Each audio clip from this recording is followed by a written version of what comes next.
पंडित जवाहरलाल नेहरू, ये नाम सुनते ही इस देश के लिबरल, सेक्युलर और तथाकथित बुद्धिजीवी घबराने लगते हैं। उन्हें डर सताने लगता है कि अब परम प्रतापी चाचा नेहरू का वो कौन सा राज है जो खुलने वाला है। और जब कोई राज खुलता है, सामने आता है, तो नेहरू के भक्त अपना पैतरा बदल देते हैं। ये आरोप लगाने लगते हैं कि हर बात में नेहरू का नाम क्यों घसीटा जाता है। मैं इन सेक्युलर लोगों की परेशानी और दर्द को समझ सकता हूं, लेकिन आज जब चीन की सरहद पर जो कुछ हो रहा है, उसकी चर्चा जवाहरलाल नेहरू का नाम लिए बिना पूरी हो ही नहीं सकती। चीन के साथ भारत की समस्या के लिए अगर कोई एक इंसान जिम्मेदार है तो वो है पंडित जवाहरलाल नेहरू। भारत पर चीनी आक्रमण को इतिहास में नेहरू के हिमालयन ब्लंडर के नाम से दर्ज किया गया है। हिमालयन ब्लंडर यानी हिमालय पर्वत के आकार की भूल। सच में नेहरू की ये चीनी भूल इतनी बड़ी है कि इस पर 5000 पन्ने लिखे जा सकते हैं और हजारों घंटों का वीडियो बनाया जा सकता है।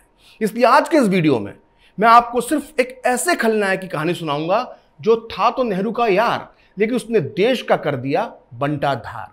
नेहरू के इस परम प्रिय मित्र का नाम था वीके कृष्ण मेनन। ये 1962 के युद्ध के समय भारत के रक्षा मंत्री थे। ये आप सबको पता ही होगा कि वीके मेनन ने इस युद्ध में भारत की रक्षा करने की बजाय भारत की करारी हार में अपनी भूमिका निभाई।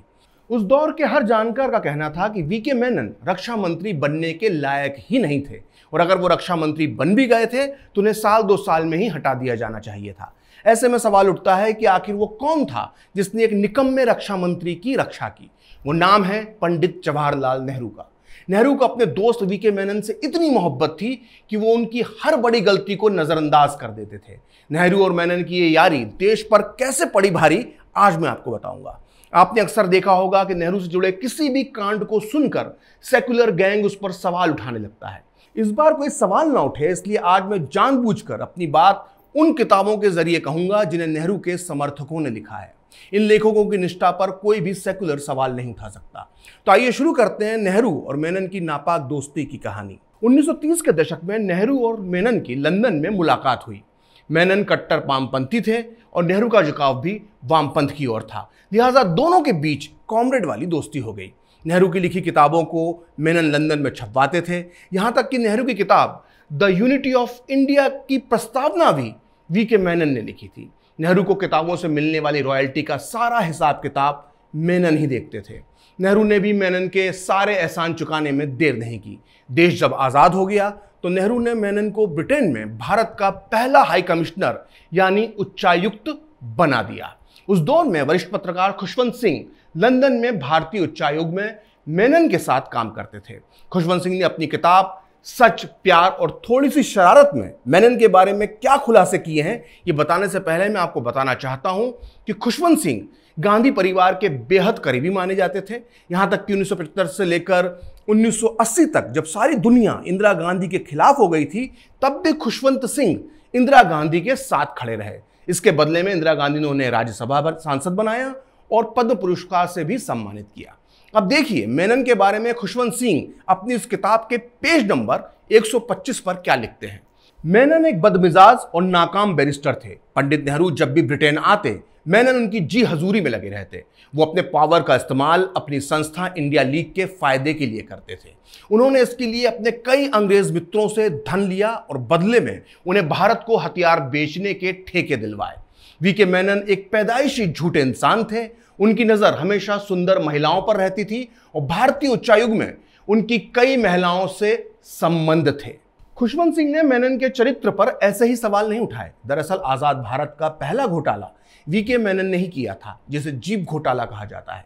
इस घोटाले में भारतीय सेना के लिए 200 पुरानी जीपें खरीदी गई थी, जिसमें जमकर हेराफेरी हुई थी। आरोप यह भी है कि मेनन के कहने पर नेहरू ने ये पुरानी जीपें खरीदने का दबाव बनाया था। इसी घोटाले को नेहरू के दामाद और इंदिरा गांधी के पति फिरोज गांधी ने सबसे पहले उठाया। इस घोटाले की जांच के लिए आयंगर समिति का गठन भी किया गया था, लेकिन 1955 में नेहरू सरकार ने जीप घोटाले की फाइल हमेशा हमेशा के लिए बंद कर दी। सोचिए, अगर उस वक्त जीप घोटाले के दोषी को सजा मिल जाती तो आज देश में इस कदर भ्रष्टाचार नहीं होता। खैर, मेनन पर सिर्फ भ्रष्टाचार के ही नहीं बल्कि सेक्स स्कैंडल और ड्रग्स लेने के भी संगीन आरोप थे।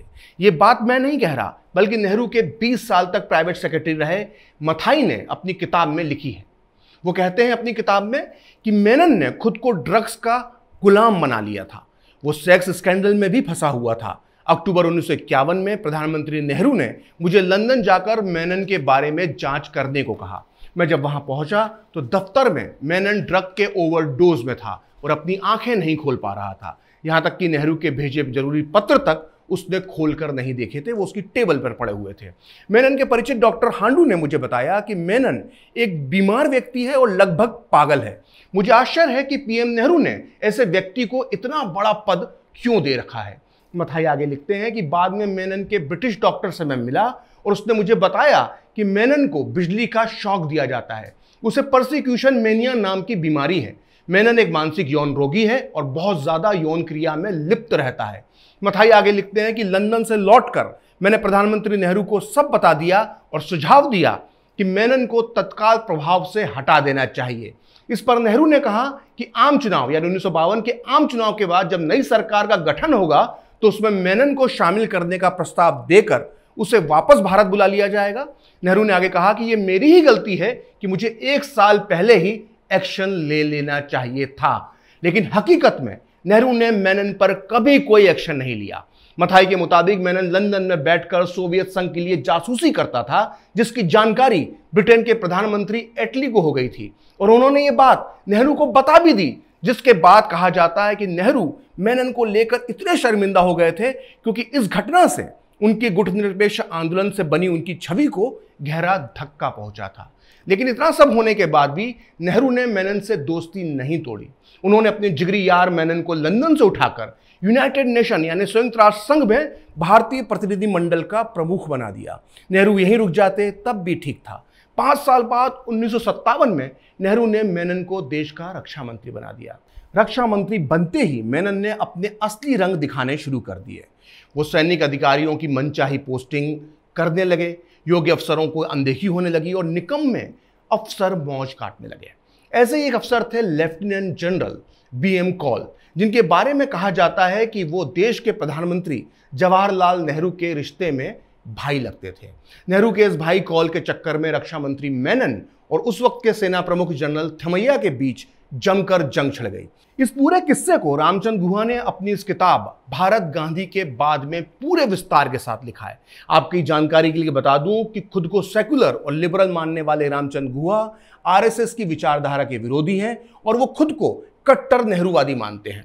आइए देखते हैं कि वो अपनी इस किताब के पेज नंबर 384 पर मेनन और जनरल थिमैया के विवाद पर क्या लिखते हैं। अगस्त 1959 में जनरल थिमैया और Menon lieutenant general BM Kaul की पोस्टिंग के मुद्दे पर उलझ पड़े। कॉल को 12 अधिकारियों के ऊपर तवज्जो देकर पोस्टिंग दी जा रही थी। मेनन कॉल से बेहद प्रभावित थे और कॉल जवाहरलाल नेहरू को भी जानते थे और वो इस बात का भरपूर दिखावा भी करते थे। वहीं जनरल थिमैया को लगता था कि लेफ्टिनेंट जनरल कॉल को युद्ध का कोई अनुभव नहीं है। उन्होंने अपने करियर का बड़ा हिस्सा आर्मी सर्विस कोर में ही बिताया था। लेकिन जब रक्षा मंत्री ने कॉल को प्रमोशन देकर चीफ ऑफ जनरल स्टाफ बना दिया तो जनरल थिमैया ने 31 अगस्त 1959 को प्रधानमंत्री नेहरू को अपने इस्तीफे की जानकारी दे दी। हालांकि बाद में नेहरू के मनाने पर जनरल थिमैया ने अपना इस्तीफा वापस ले लिया, लेकिन उन्होंने जो लेफ्टिनेंट जनरल बीएम कॉल के बारे में कहा था वो 3 साल बाद सच साबित हुआ। कहा जाता है कि 1962 में जब चीन ने भारत पर हमला किया तो उसके ठीक 2 दिन पहले लेफ्टिनेंट जनरल बीएम कॉल ने हार्ट अटैक का नाटक किया और वो सरहद पर सेना को अकेला छोड़कर दिल्ली आ गए, जिसकी वजह से 5 दिन के अंदर ही अरुणाचल प्रदेश के तवांग पर चीनी सेना का कब्जा हो गया और युद्ध के बाद कॉल से इस्तीफा ले लिया गया। खैर, वापस पीछे चलते हैं और मेनन पर आते हैं। 1959 के बाद चीनी सेना की घुसपैठ लगातार बढ़ती जा रही थी। दूसरी तरफ भारतीय सेना की हालात भी बेहद खराब थी। उसके पास पहले विश्व युद्ध के ज़माने के हथियार थे, सेना का मनोबल पूरी तरह से घिरा हुआ था। लेकिन रक्षा मंत्री मेनन का ध्यान सिर्फ सेना के अंदर राजनीति करना और सोवियत संघ जैसे वामपंथी देशों से अपने संबंध सुधारने पर ही उनका पूरा जोर रहता था। लेकिन 1962 के युद्ध में सोवियत संघ की दोस्ती बिल्कुल भी काम नहीं आई। युद्ध हुआ तो सोवियत संघ ने साफ साफ कह दिया कि भारत हमारा दोस्त है लेकिन चीन हमारा भाई है। यहां तक कि सोवियत संघ ने युद्ध के दौरान भारत को हथियारों की सप्लाई भी रोक दी। ऐसा नहीं है कि मेनन के पाप 1962 के युद्ध में ही सामने आया है। 1960 के आसपास भी पूरा देश मेनन के खिलाफ हो गया था। कांग्रेस के अंदर भी लोग उनका विरोध कर रहे थे। रामचंद्र गुहा अपनी इस किताब के पेज नंबर 386 पर लिखते हैं कि कांग्रेस के कई नेता रक्षा मंत्री मेनन के इस्तीफे की मांग कर रहे थे। गृह मंत्री गोविंद वल्लभ पंत ने भी नेहरू को सलाह दी कि अगर वो मेनन को रक्षा मंत्री के पद से नहीं हटा सकते तो कम से कम उनका विभाग ही बदल दें। वहीं वरिष्ठ पत्रकार और सांसद वी सीवा राव ने भी नेहरू को पत्र लिखा था कि मेनन को मंत्रिमंडल में बनाए रखने की आपकी जिद से मैं बेहद आहत हूं। भारत कम्युनिस्ट देश चीन से गंभीर खतरा झेल रहा है और जैसा कि आप जानते हैं कि मेनन खुद एक कम्युनिस्ट है। मैं जानता हूं कि ये मेनन को हटाने का ये फैसला लेना आपके लिए आसान नहीं होगा, लेकिन इस वक्त देश के सामने एक आपातकालीन परिस्थिति है। रामचंद्र गुहा आगे लिखते हैं कि लेकिन नेहरू अपनी जिद पर अड़े रहे और मेनन का बचाव करते रहे। मेनन को बचाने के लिए नेहरू हर हद पार कर रहे थे। उन्हें ना तो देश की सरहदों की चिंता थी और ना ही अपने उन पुराने साथियों की चिंता थी जिनकी बदौलत वो यहां तक पहुंचे थे। इन्हीं में से एक थे महान स्वतंत्रता सेनानी आचार्य जीवी कृपलानी। यह तो सबको पता है कि जब इस देश का प्रधानमंत्री चुनने का फैसला हो रहा था तो सरदार पटेल देश की पहली पसंद थे, लेकिन उन्होंने नेहरू के पक्ष में अपना नाम वापस ले लिया था। लेकिन यह बात बहुत कम लोग जानते हैं कि उन चुनावों में सरदार पटेल के बाद पीएम पद के लिए दूसरी पसंद आचार्य कृपलानी बने थे, लेकिन उन्होंने भी नेहरू के पक्ष में अपना नाम वापस ले लिया था। लेकिन नेहरू के एहसान फरामोशी देखिए कि मेनन को बचाने के लिए उन्होंने कृपलानी का राजनीतिक करियर बर्बाद कर दिया। चीन हमले से करीब 1.5 साल पहले 11 अप्रैल 1961 को आचार्य कृपलानी ने संसद में मेनन के खिलाफ एक ऐतिहासिक भाषण दिया, जिसमें उन्होंने चीन की घुसपैठ को लेकर मेनन और नेहरू को दोषी ठहराया और उनको जमकर निशाने पे लिया। उन्होंने कांग्रेस के सांसदों से कहा कि जिस तरह से हम लोग आजादी की लड़ाई में अंग्रेजों की बंदूकों से नहीं डरे थे, वैसे ही आज देश की भलाई के लिए हमें इस सरकार के सामने आना चाहिए। कृपलानी लगातार मेनन को हटाने की मुहिम चला रहे थे, लेकिन तभी आम चुनावों की घोषणा हो गई। गांधीवादी कृपलानी ने अपने बिहार की सुरक्षित समझी जाने वाली सीतामढ़ी सीट छोड़कर मुंबई से रक्षा मंत्री मेनन के खिलाफ चुनाव लड़ने का ऐलान कर दिया। कृपलानी को लग रहा था कि वो मेनन को चुनाव में हराकर देश को चीन के संकट से बचा लेंगे, लेकिन प्रधानमंत्री नेहरू तो मेनन को बचाने का चालाक प्लान पहले ही बना चुके थे। चुनाव से ठीक 2 महीने पहले 18 दिसंबर 1961 को भारत की सेना धड़धड़ाती हुई गोवा में घुस गई। महज 48 घंटे में भारतीय सेना ने पुर्तगाल की गुलामी से गोवा को आजाद करवा लिया। अचानक हुए इस हमले से सब हैरान में आ गए, क्योंकि 1947 के बाद से ही गोवा को आजाद कराने की मांग उठती रही थी, लेकिन नेहरू हमेशा इसकी अनदेखी करते रहे थे। फिर अचानक ऐसा क्या हुआ कि 18 दिसंबर 1961 को नेहरू को गोवा की इतनी चिंता हुई? दरअसल नेहरू गोवा में मिलिट्री एक्शन लेकर अपने रक्षा मंत्री मेनन के लिए चुनावी लाभ लेना चाहते थे। क्योंकि कोई भी नेहरू भक्त मेरी इस बात को नहीं मानेगा, इसलिए मैं एक बार फिर अपनी बात साबित करने के लिए नेहरूवादी इतिहासकार रामचंद्र गुहा की इस किताब का सहारा लूंगा। गुहा अपनी इस किताब के पेज नंबर 407 पर लिखते हैं कि गोवा के ऑपरेशन विजय को लेकर कई सवाल खड़े किए गए। लोगों ने सवाल उठाया कि ऐसा दिसंबर 1960 या फिर दिसंबर 1962 में क्यों नहीं किया गया। हालांकि गोवा को आजाद करवाने की मांग पुरानी थी, लेकिन यह शंका होने लगी थी कि चुनावों की वजह से गोवा पर हमला किया गया है, खासकर प्रधानमंत्री के नजदीकी मेनन का चुनाव। जब सेना गोवा की तरफ रवाना हुई तो रक्षा मंत्री मेनन ने उसका सीमा पर मुआयना किया। अमेरिकी अखबार न्यूयॉर्क टाइम्स ने लिखा है कि रक्षा मंत्री मेनन 2 अभियान संचालित कर रहे थे, एक गोवा का अभियान और दूसरा 1962 में होने वाले आम चुनाव का अभियान। गोवा की घटना के पहले मुंबई में मेनन का चुनाव हारना तय था, लेकिन नेहरू की चाल ने पूरा खेल पलट दिया, क्योंकि मुंबई में गोवा की गुलामी एक ज्वलंत मुद्दा थी। गोवा में रहने वाला मराठी समुदाय हमेशा पुर्तगाली शासन के खिलाफ बागी तेवर रखता था और इसी वजह से पुर्तगाली अत्याचार का शिकार भी सबसे ज्यादा महाराष्ट्रीयन समाज होता था। यही वजह है कि पूरे महाराष्ट्र में गोवा की आजादी के समर्थन में आवाजें उठती रहती थीं। उधर नेहरू ने गोवा में सैनिक ऑपरेशन को मेनन के पक्ष में पूरी बेशर्मी के साथ बुनाया। चाचा नेहरू को लोकतंत्र का पुजारी कहने वाले उनके अंधभक्त मेरी इस बात पर विश्वास नहीं करेंगे, इसलिए एक बार फिर मैं रामचंद्र गुहा की इसी किताब का सहारा ले रहा हूं। गुहा पेज नंबर 408 पर लिखते हैं, प्रधानमंत्री नेहरू ने मेनन के सामने पेश की गई चुनौती को अपनी चुनौती मान लिया था। वो चुनाव प्रचार के दौरान पूरे देश में मेनन के समर्थन में बयान दे रहे थे। सांगली, पूना, बड़ौदा में उन्होंने कहा कि मेनन की हार उनकी समाजवादी और गुटनिरपेक्षतावादी नीतियों की हार होगी। गुहा आगे लिखते हैं कि मेनन को अपने आका के समर्थन से काफ़ी मदद मिली। गोवा की आज़ादी से भी मेनन को बहुत लाभ मिला, क्योंकि उनके निर्वाचन क्षेत्र मुंबई के लोग इससे काफ़ी खुश हुए थे। इन चुनावों में नेहरू ने मेनन को जिताने के लिए एक और घिनौनी चाल चली। उन्होंने इस बार मोहरा बनाया उस समय के सुपरस्टार दिलीप कुमार को। उन्होंने मेनन के पक्ष में दिलीप कुमार से कहा कि वो चुनावी रैलियां करें। नेहरू के चमचे मुझ पर सवाल उठाएं, उसके पहले मैं उन्हें बता देना चाहता हूं कि ये बात मैं मन से नहीं कह रहा हूं, बल्कि खुद दिलीप कुमार ने अपनी आत्मकथा वजूद और परछाई में इस चुनाव के बारे में विस्तार से लिखा है। दिलीप कुमार ने लिखा है कि पंडित जवाहरलाल नेहरू ने मुझे खुद फोन करके कहा था कि क्या मैं समय निकालकर बंबई में कांग्रेस ऑफिस में जाकर वीके कृष्ण मेनन से मिल सकता हूं। मैंने पंडित जी की बात का सम्मान किया और जैसा उन्होंने आदेश दिया था, मैं मेनन से मिलने जुहू में कांग्रेस ऑफिस पहुंच गया। मेनन ने मुझसे कहा कि मुकाबला कड़ा है, वो चाहते हैं कि मैं उनके लिए रैली करूं। जब मैं पहली रैली करने पहुंचा तो भीड़ की खुशी और जोश भरी चीख पुकार साफ साफ सुनाई देने लगी थी। मैंने गहरी सांस ली और 10 मिनट तक मैंने भाषण दिया। जब मेरा भाषण खत्म हुआ तो तालियों की आवाज़ कानों को बहरा कर देने वाली थी। इस तरह मैंने मेनन के लिए चुनाव प्रचार करते हुए कई भाषण दिए। बाद में कांग्रेस के लिए चुनाव प्रचार करना एक तरह का मेरा नियमित काम बन गया, क्योंकि कृष्णा मेनन चुनाव जीत गए थे। यानी दोस्तों, नेहरू ने नायक दिलीप कुमार को मोहरा बनाकर खलनायक मेनन के लिए सियासत के एक संत आचार्य कृपलानी की बलि ले ली। इन चुनावों में नेहरू ने एक और नायक बलराज साहनी का इस्तेमाल करके सियासत के असली हीरो अटल बिहारी वाजपेयी की भी बलि ली।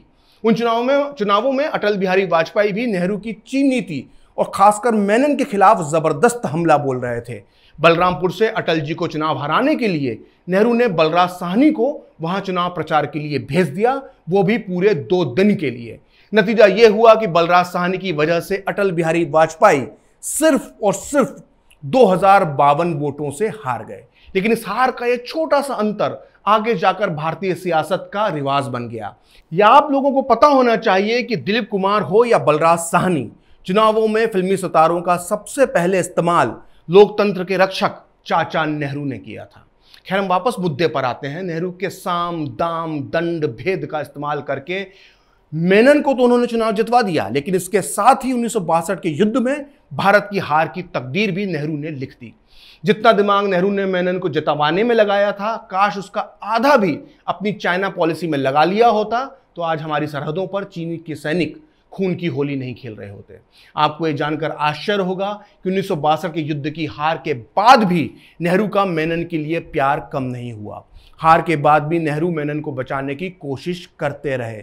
यहां तक कि इसके लिए उन्होंने तत्कालीन सेना प्रमुख जनरल PN थापर को भी बलि का बकरा बना दिया। ये बात मैं नहीं कह रहा, बल्कि ये मानना है देश के प्रसिद्ध पत्रकार कुलदीप नैयर का। नेहरू के अंधभक्तों को मैं बताना चाहता हूं कि कुलदीप नैयर बेहद सेकुलर और लिबरल माने जाते हैं। वे नेहरू को अपना हीरो मानते थे और अपनी इस हीरो के बारे में उन्होंने अपनी आत्मकथा एक जिंदगी काफी नहीं के पेज नंबर 150 पर लिखा है कि जब बोमडीला की चौकियां भी हाथ से निकल गईं तो जनरल थापर नेहरू से मिलने गए। उन्होंने भारतीय सेना की महान मर्यादा का पालन करते हुए नेहरू के सामने अपने इस्तीफे की पेशकश की। उस वक्त नेहरू के चेहरे पर बहुत दिनों बाद मुस्कुराहट आई। उन्होंने गर्मजोशी से जनरल थापर का हाथ थामा और कहा कि थैंक यू, लेकिन इसमें तुम्हारी कोई गलती नहीं है। अगली सुबह वे नेहरू से मिलने फिर पहुंचे तो नेहरू ने कहा कि जनरल, तुम्हें याद है ना कल रात तुमने मुझसे क्या कहा था? मुझे तुम्हारा इस्तीफा राइटिंग में चाहिए। जनरल थापर ने अपना लिखित इस्तीफा नेहरू को सौंप दिया। कुलदीप नैयर आगे लिखते हैं कि मैंने नेहरू को लोकसभा में जनरल थापर का इस्तीफा लहराते हुए देखा। इससे नेहरू पर भड़के हुए सांसदों का गुस्सा शांत करने में थोड़ी मदद मिली। नेहरू का ख्याल था कि जनरल थापर के इस्तीफे के बाद रक्षा मंत्री मेनन का निशाना बनने से वो बच जाएंगे। कुछ हद तक यही हुआ। नेहरू ने मेनन को रक्षा मंत्रालय से रक्षा उत्पादन मंत्रालय में ट्रांसफर कर दिया। नेहरू और मेनन की ये दोस्ती, ये रिश्ता हर किसी के समझ से परे था। यहां तक कि कांग्रेस के पढ़े लिखे नेता भी इसे आज तक समझने की कोशिश कर रहे हैं। मनमोहन सरकार में विदेश मंत्री रहे और गांधी परिवार के बेहद खास नटवर सिंह ने अपनी आत्मकथा one life is not enough में नेहरू की चाइना पॉलिसी को बिना किसी विचार की नीति यानी विचारहीन नीति बताया है। वहीं कांग्रेस के एक और वरिष्ठ नेता जयराम रमेश ने हाल ही में मेनन पर एक 725 पन्नों की किताब लिखी है जिसका नाम है ए चेकर्ड ब्रिलियंस। इस किताब के मुताबिक जब इंदिरा गांधी और फिरोज गांधी ने शादी का फैसला किया तो नेहरू ने मेनन को एक व्यक्तिगत पत्र में अपनी मानसिक स्थिति और मानसिक दुविधाओं का वर्णन किया। वहीं जयराम रमेश इस किताब में लिखते हैं कि जब मेनन डिप्रेशन में चले जाते थे तो वो नेहरू को पत्र लिखते थे जिसमें वो नेहरू से शिकायत करते थे कि आप मुझे पसंद नहीं करते हैं, आप मुझे नजरअंदाज कर रहे हैं। कई बार तो वो नेहरू को खुदकुशी करने की भी धमकी देते थे। तो कांग्रेस के नेता जयराम रमेश के मुताबिक ये कहा जा सकता है कि नेहरू और मेनन के बीच एक बेहद करीबी रिश्ता था। लेकिन जयराम रमेश ने जो सबसे चौंकाने वाली बात इस किताब में लिखी है वो ये है कि नेहरू और मेनन की दोस्ती से इंदिरा गांधी तक हैरान परेशान हो गई थी। यहां तक कि उन्होंने तत्कालीन राष्ट्रपति राधा कृष्णन से यह गुहार लगाई थी कि वे उनके पिता यानी जवाहरलाल नेहरू को मेनन से बचा ले।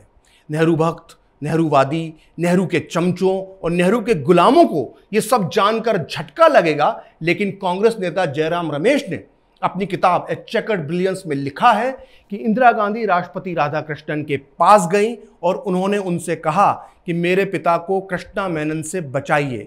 वो मेनन का इस्तीफा स्वीकार करने के लिए तैयार ही नहीं है। वो पिछले 7 दिनों से उनका इस्तीफा अपनी जेब में लेकर घूम रहे हैं।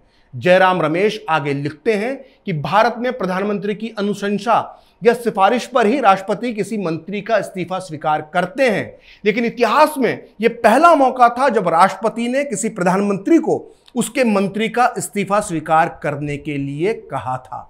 सोचिए, जो व्यक्ति ड्रग एडिक्ट था, जिसके कई महिलाओं से संबंध थे, जो सेक्स मनोरोगी था, जिस पागल को बिजली के शॉक दिए जाते थे, जिस पर भारत का पहला घोटाला करने का आरोप था, जो लंदन में सोवियत संघ के लिए जासूसी करके भारत को नीचा दिखा रहा था, जो यूनाइटेड नेशन में वामपंथी देशों के लिए लॉबिंग यानी दलाली करता था, जिसने भारतीय सेना में भेदभाव और भाई भतीजावाद को बढ़ावा दिया, जिसने इंडियन आर्मी को तोड़ने की कोशिश की, जिसकी वजह से भारत चीन का युद्ध हार गया और जिसकी वजह से आज भी चीन की सेना सरहदों पर खून बहाती है, वो वीके कृष्ण मेनन जवाहरलाल नेहरू का जिगरी दोस्त, परम प्रिय मित्र, बेस्ट फ्रेंड क्यों था? इस पर इस देश में रिसर्च होना चाहिए। साथ ही यह भी सवाल उठाना चाहिए कि दिल्ली के लुटियंस इलाके में इस इंसान के नाम पर एक सड़क का नाम क्यों है।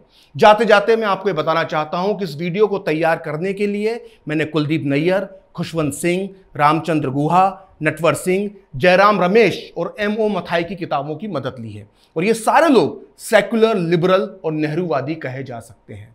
फिलहाल खरी बात प्रखर के साथ में इतना ही। आप चाहें तो मुझसे जुड़ने के लिए मेरे फेसबुक पेज प्रखर श्री 78 को लाइक कर सकते हैं और अगर ट्विटर पर आप मुझसे जुड़ना चाहते हैं तो मेरा ट्विटर हैंडल है प्रखर श्री 78। अगर आपको ये वीडियो पसंद आया तो इसे लाइक करें, शेयर करें और कैपिटल टीवी को सब्सक्राइब करें। नमस्कार। अगर आपको हमारा वीडियो पसंद आया हो तो इसे लाइक करें, हमारे चैनल को सब्सक्राइब करें और हाँ, बेल आइकन दबाना ना भूलें ताकि आप तक हमारे वीडियो की नोटिफिकेशन पहुंचती रहे। आप अपना सुझाव हमें कमेंट बॉक्स में दे सकते हैं। हमारे साथ जुड़ने के लिए शुक्रिया।